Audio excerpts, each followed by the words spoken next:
Hi, welcome back to the channel. I'm Chris. I'm a veteran with a disability rating. I'm a prior veteran service officer, and I'm a current VA claims rater. I want to talk about rationale for medical exams. In one of my threads, someone was asking me about why it is that sometimes they get a FOIA and they get back all their CMP exams, and they get these exam clarification files that makes it appear as if the VA claims rater is coaching the examiner into making a denial. We do exam clarifications all the time. So when you get sent to your exam, the examiner might miss a box on that disability questionnaire that's really critical for us to be able to make a determination about your severity. So if that's the case, and it was one of our required, let's say one of our required boxes on our evaluation builder in terms of making the decision, we have to send that back for clarification to the examiner, and the examiner then gives us the information we need, and that's often in your file. If you were to look at your actual folder, like I do electronically, it would show up as a exam clarification, exam addendum, it might say in your evidence list. That your examiner saw that you had a combat action ribbon, and that your current claim, say you're claiming knee and back, but you've been out of service a long time, but you have that combat action ribbon.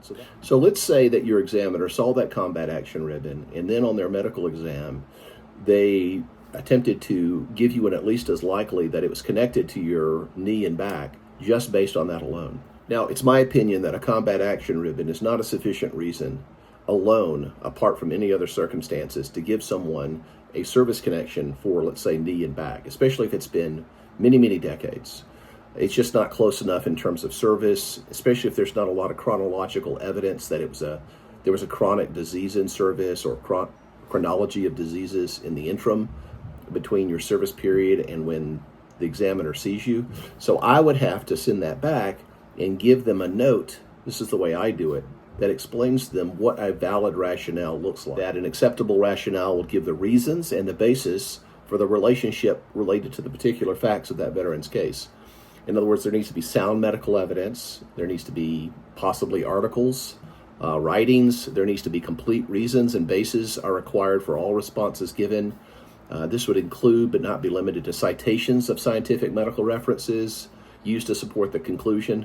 So the term at least as likely as not does not mean within the realm of medical possibility. That's not sufficient. A sufficient rationale means that the weight of the evidence, both for and against a conclusion, is so evenly divided that it's medically sound to find in favor of that conclusion rather than find against it. So that basically is the criteria that examiners are supposed to use when they're making decisions like this for you. So you might see that in the exam addendum, after that question and that note is attached, we might hear back from the examiner a change of opinion. We didn't coach them to make a different decision. We basically told them how to weigh evidence in a way that accords with our regulations, not to just make up their own within the realm of medical possibility in making their at least as likely or at least as likely as not. They're making those decisions. So that's how a valid rationale works when it comes to our determinations about whether or not we comply with an examiner's opinion or don't and ask for clarification. There are times where an examiner gives you a positive nexus and we don't take the positive nexus. Now that frustrates veterans, like, hey, my doctor said it was at least as likely, my private doctor or my VA contract doctor. Well, we're not obligated to follow their opinion if we don't think it's based with scientific or medical research. Again, it could be completely outside of the realm of possibility and just be generalizations that they're trying to apply to your case. We can't just accept that. There has to be valid supporting medical rationale. So I hope that helped more than it hurt. But at any rate, until next time, y'all take care.